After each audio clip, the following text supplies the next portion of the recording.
My name is Nayan Chanda. I'm editor of YaleGlobal Online. We are delighted to have with us in our studios Dr. Gro Harlem Brundtland, the former Prime Minister of Norway. From treating patients to organizing public health to running government as Prime Minister and leading the charge for economic development and world health, Dr. Brundtland has done it all. Her nickname in Norway is Mother of the Nation. A physician by training, Dr. Brundtland studied public health at Harvard University and was appointed Prime Minister at the age of 41. And she was the first woman Prime Minister and the youngest Prime Minister of Norway. She served 3 times as Prime Minister of Norway. And then she was appointed Chair of the World Commission on Environment and Development. That commission, known as Brundtland Commission, has been a key player in the development, world economic development that has followed, and she developed the concept of sustainable development in the report that she submitted in 1987. In 1998, Dr. Brundtland took over as the Director General of World Health Organization, and since then she has held separate position as the Special Envoy of the UN Secretary General. And one of the dramatic moments of her life was in 2011 when she narrowly escaped death when a fanatic killer, Anders Behring Breivik, wanted to hit Gro, as he said, but instead he killed several dozen students who had just heard a speech by Dr. Brundtland. So, Dr. Brundtland, you have done so many things that it is difficult to know where to begin. But let's begin with your interest in medicine and how that became a kind of pivotal thing for you to join the government and eventually become Prime Minister.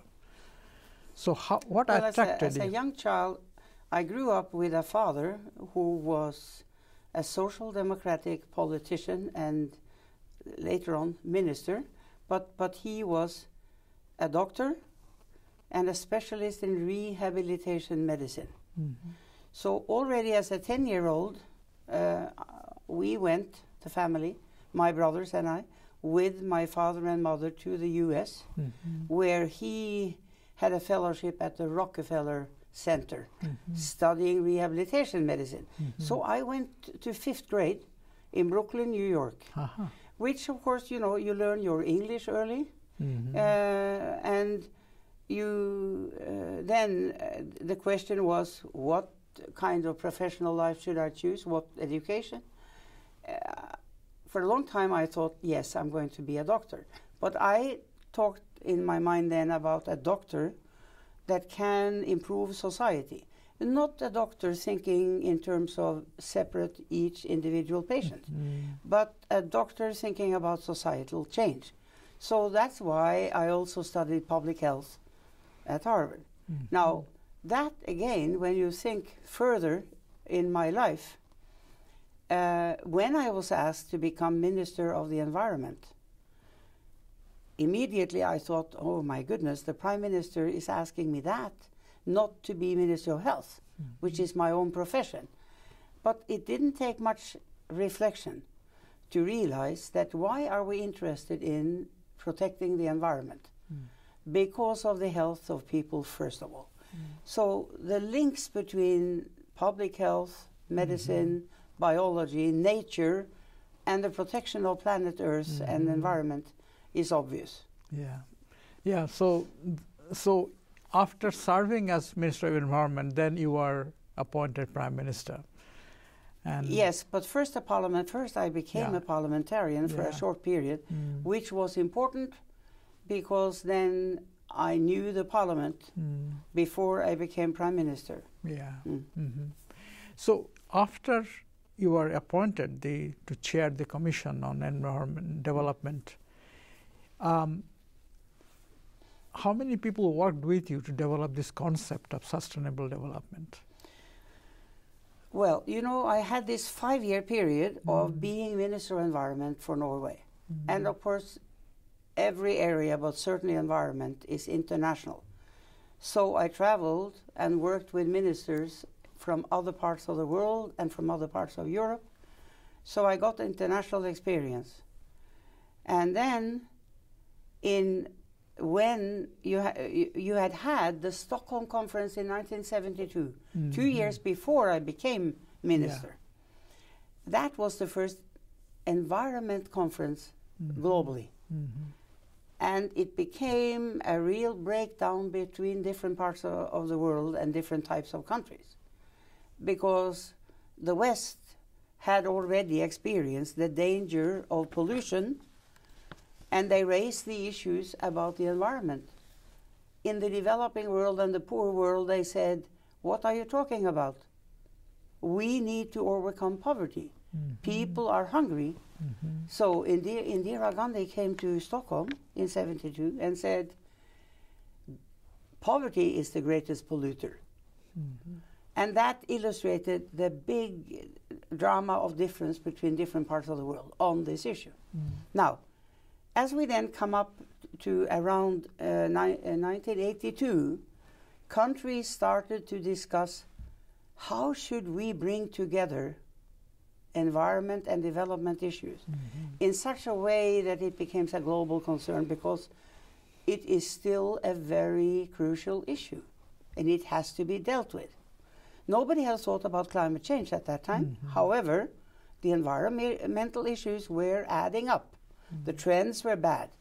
So in 1983, a group of countries, I think, convinced the Secretary General to create a new global commission. And they asked me to chair a commission on the environment. But it listed population pressures, poverty, underdevelopment, all the challenges of the world that we were going to look into, given the chapeau of environment. And I said, first of all, I said, I can't, because I'm a leader of the opposition in Norway. You know, how can I do this? He said, you are the only environment minister who have become prime minister. I need you to do this. And I had to give in. I couldn't give him an alternative. So when I took on that, but I said to him, you know, I cannot deal with environment without having development fully on the table, and without having at least half the members of the Commission from the developing world. Otherwise, we will never see eye to eye on environment issues unless they are linked to the development challenges. So it already started in the phase of building up the Commission, and for me, selecting the other members. So then we worked together, 23 members, for 3 years, and gradually developed the concept. But from the beginning, I had called the commission the World Commission on Environment and Development, which then made a big difference to the whole of the developing world, as they saw this analysis starting from another point. The linkage between development and environment. And so eventually the idea of planetary boundaries developed. That absolutely. I mean, the trends were dramatic already, and the analysis, and we sought the world expertise in every area of resource allocation and in the different areas of you know, economic growth, etc. So, very briefly, what does this concept sustainable development mean? What is to be sustained and what is development? So what it means is, given that there are environmental constraints and limits to what we can do on planet Earth, there is no question that this is the case.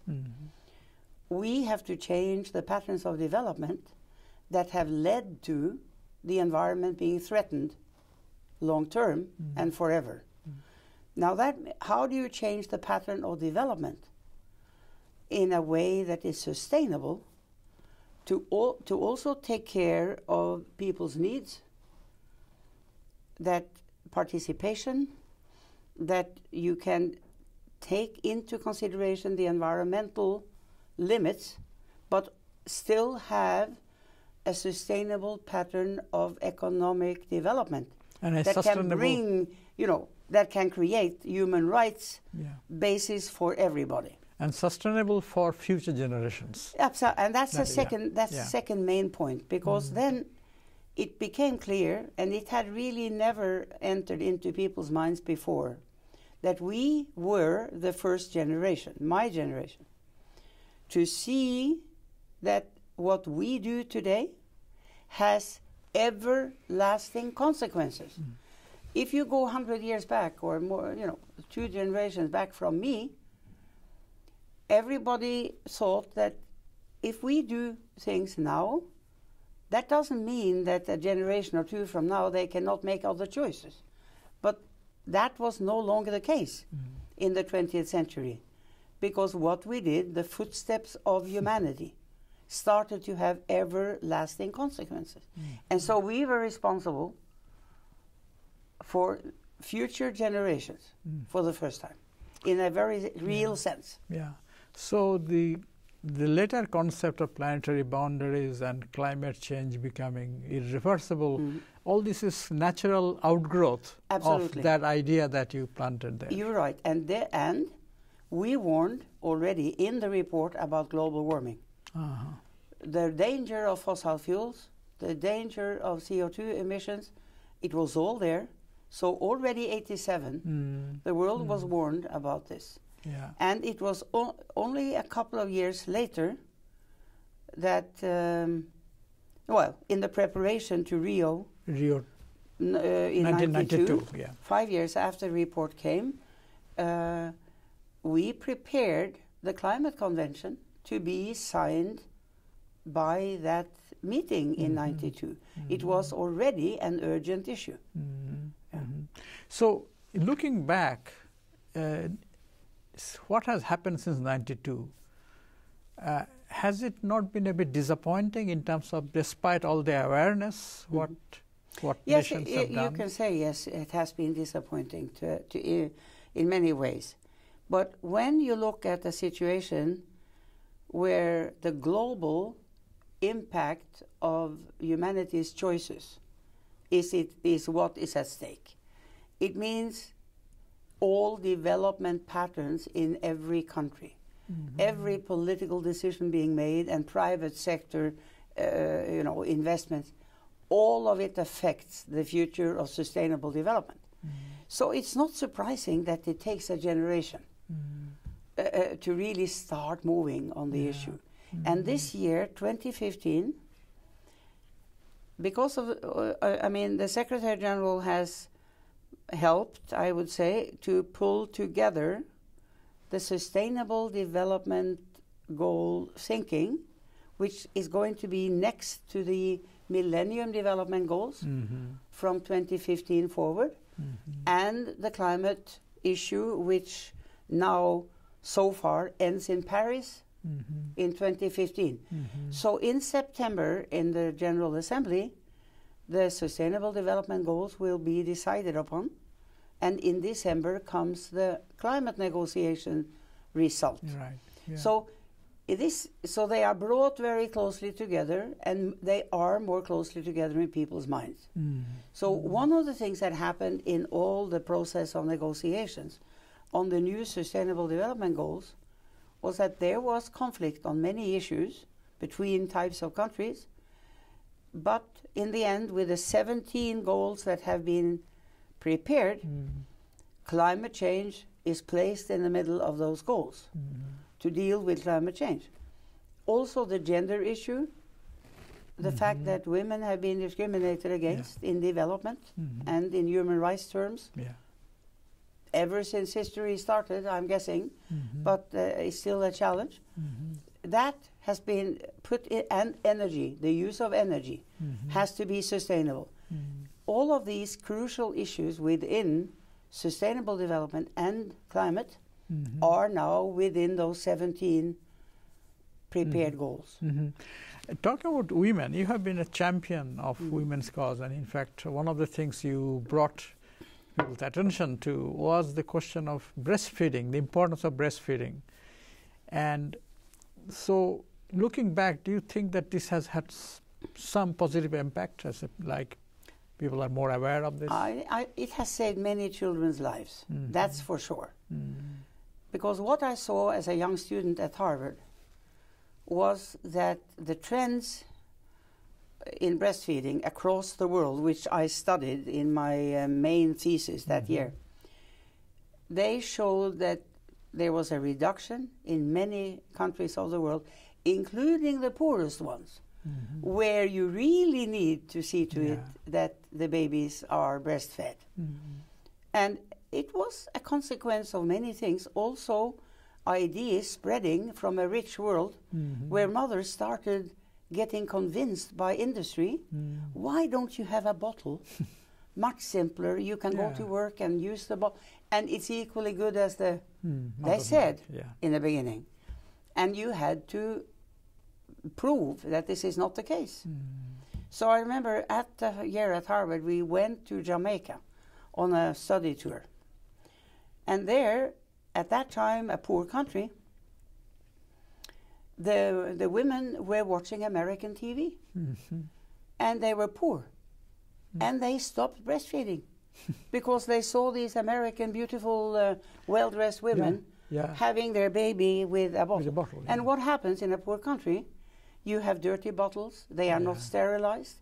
You had, you know, death from diarrhea from babies, and increasing child mortality.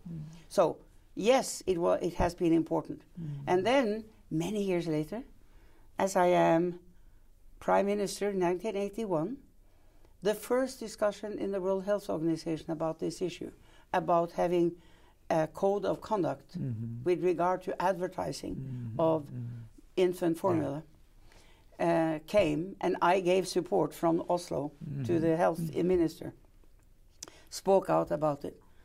And then as I came to WHO in 98, this was established process that the WHO had its advice and its principles to share across the world about this.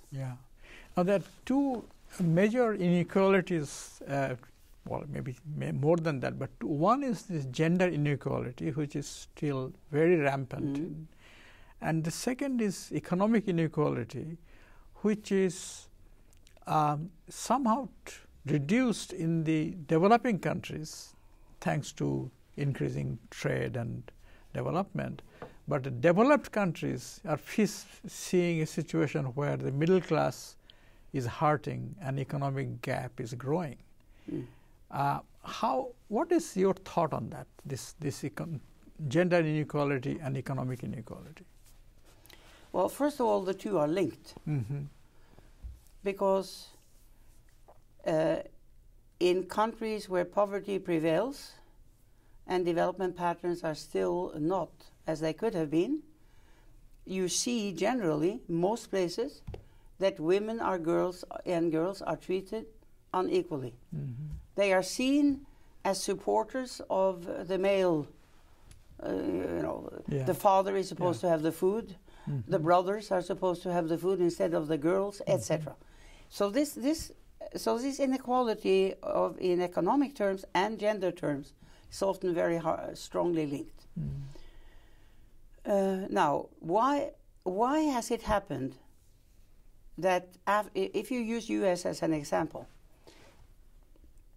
that the middle class that was rising and getting their kids educated, getting reasonably well, taken care of in health terms, in the last 50 years nearly now, 45 at least, it has been more of a stagnant situation for the middle class.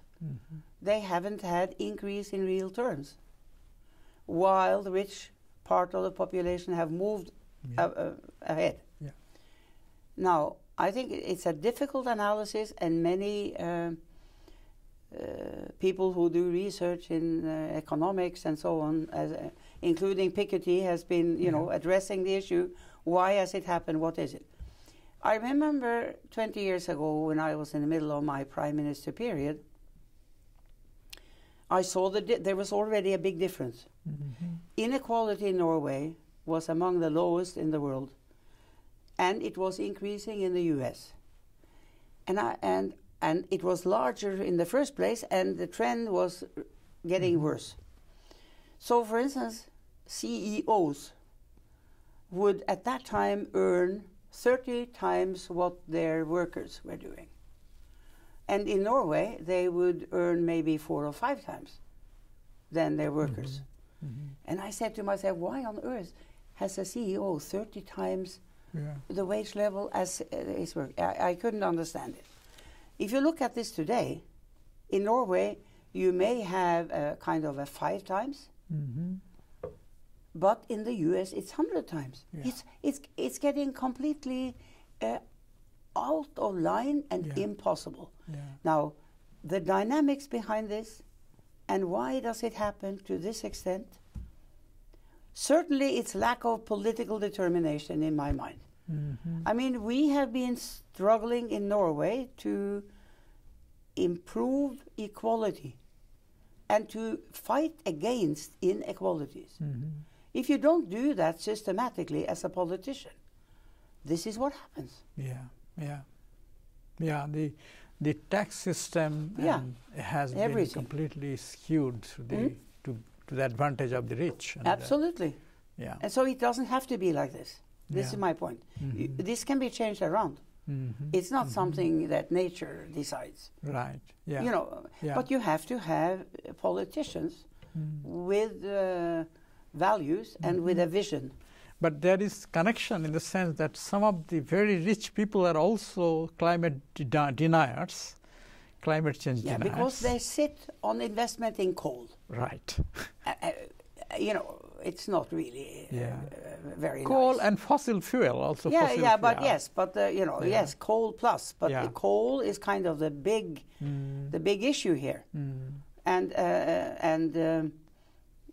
So as CO2 has become a dramatically negative thing with regard to emissions, people who have coal resources and have invested in the coal industry, they have been in the front to create the deniers. That's what I'm meaning.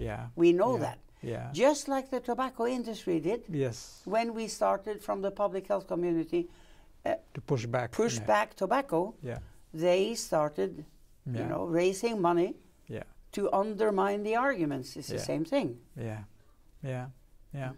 So the economic difficulties that the West, especially the United States and Europe, faced since 2008-9 crisis also had increased the inequality because people could not cope with the crisis in equal fashion. The rich did very well and the poor sank even further.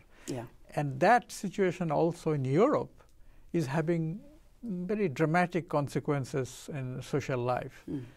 And so I would like to hear your views on the anti-immigrant movement that is beginning in Europe very strong, and they are becoming politically more influential, especially in the light of what you experienced yourself in Oslo, when in 2011 Anders Breivik, who wanted to actually kill you, and he ended up killing some students.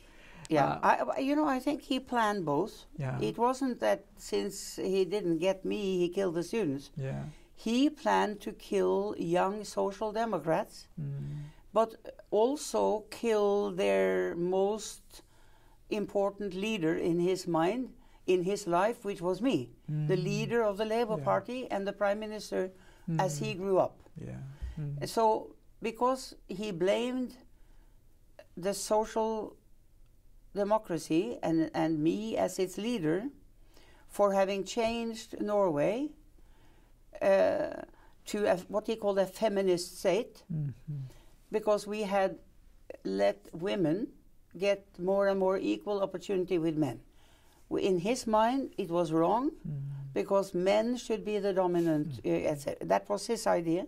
Secondly, he was very adamantly against any immigration to Norway, which would change the Norwegian population from a white, male-dominated society to a cultural mix. This was wrong in his mind. So what he was after was, he thought of himself as a big, you know, visionary hero that would, with his attack, have people realize how terrible the situation was. Yeah. So but it was his crazy mind, you know. But you have extremist people and movements, not big ones, but they are there in Europe and other places that think in such terms. Yeah. So, but from that, so this is a more of a special case.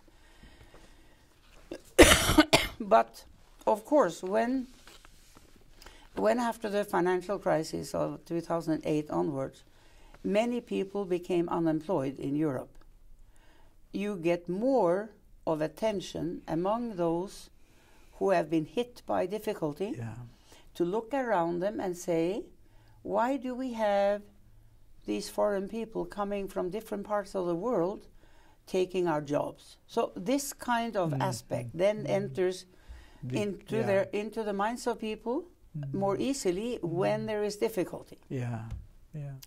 The other thing is also that as many have entered into Europe, European societies have changed. And it has happened over a reasonably short time period, only in kind of 2 generations, not over centuries, you know, but quickly. And people start asking, is this right? And then, so parties in the Nordic area that have been arguing against immigration for years, they never got more than a few percentages or maybe top 10% of the vote. Until I remember in Norway in 1989, the so-called Progressive Party came above 10%. And all of us, I was in charge, I was the Prime Minister, but also the Conservative Party and other parties in Norway, the bigger traditional parties, got scared. I mean, how do we deal with this? Because the policy was an open-minded, kind policy of letting asylum seekers enter Norway and to protect them, you know, and give them benefits and help them get along. But then we had to start discussing the issues that this party raised. Because it was no longer possible to just disregard them. You had to start arguing with them. And this is what happened in Sweden just 2 years ago, when they had a parallel situation. A party that all of a sudden got up to 12 or 13%, and all the other parties were shocked.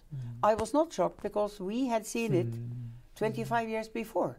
It happened 25 years later in Sweden. Now they have to relate to this party and discuss with it. You know, you can't make as if 13% of the people can just be forgotten. Right. So when you started opening the door for immigration, it was mostly humanitarian. Yes.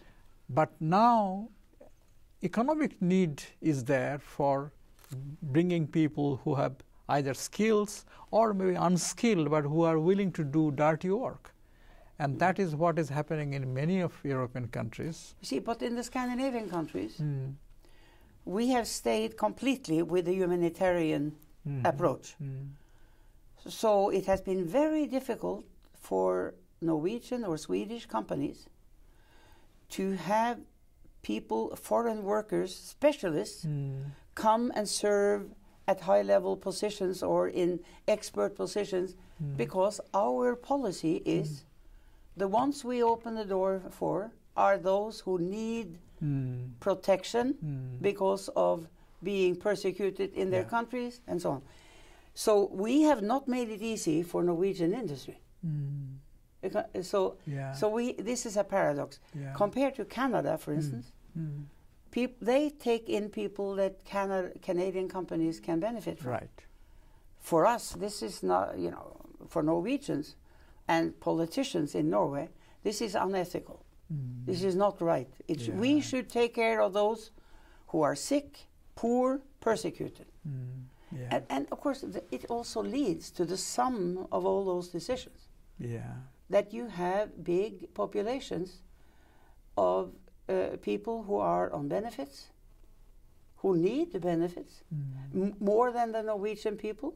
And then you have Norwegians saying, why are we taxpayers paying for all these? You see, there's a lot of dilemmas here. But say in Germany, the majority of the Islamic population are Turks who are brought in to actually run the factories. And so now they and their relatives have come, and so number has grown. And so, but for a long time in Germany, all the politicians agreed on one thing. These were foreign guest workers. Yeah. They were not accepted as citizens in Germany. So it was a different policy, but gradually they couldn't keep that. You know, it didn't work. So as you say, the families came, the sons and daughters were born, and gradually they had to change the policy. And the same thing in France. Yes, same thing in France. And so these countries, they are now facing this political challenge, like the National Front in France is rising very fast. And so the kind of problem you faced 25 years earlier, they are there. Yeah. In the UK, in France, and in Germany. Yes. Yeah. So in that sense, United States is immune from this because of the different history. Yeah. I mean, it was a conglomerate and a mix of people from many places from the very beginning, so or very early. Yeah. So it's a very different scenario. Yeah. Yeah. So just to go back to last question about the coming Paris summit on the climate change. What do you expect this summit to produce? Do you think that there will be an enforceable accord reached? You know, the degree of enforceable or degree of legally binding is an important question mark. We don't really know how far. I don't think we will be fully there. The world is not ready. They showed it in Copenhagen.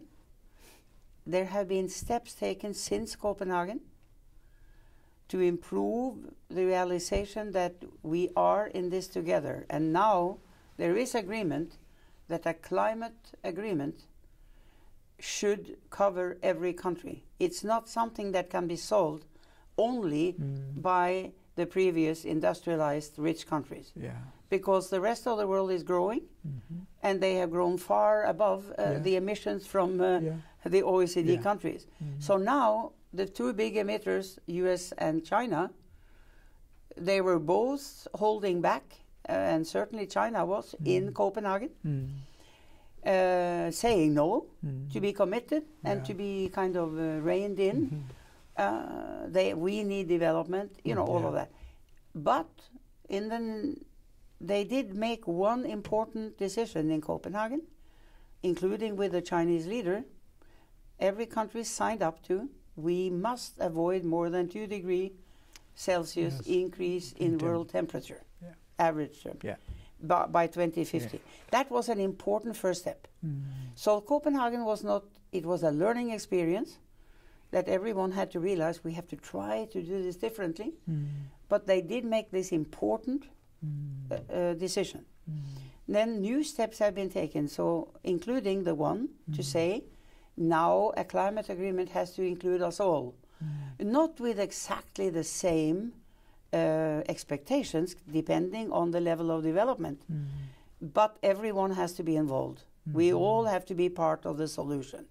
And now the two big ones have discussed both to be coming forward and making their commitments to the Secretariat in front of the meeting in Paris. They should have been there already, but I think in the spring this year, they will both be coming with their commitments. Which then, what does that mean? It's very important that the two of them have talked together and agreed that both of them have to be part of the solution. It means many countries who have been lining up behind US or China saying, no way, we will not change. We will not be forced to change. by outside forces. Look at, they don't do it, they don't. Everyone has been pointing to others.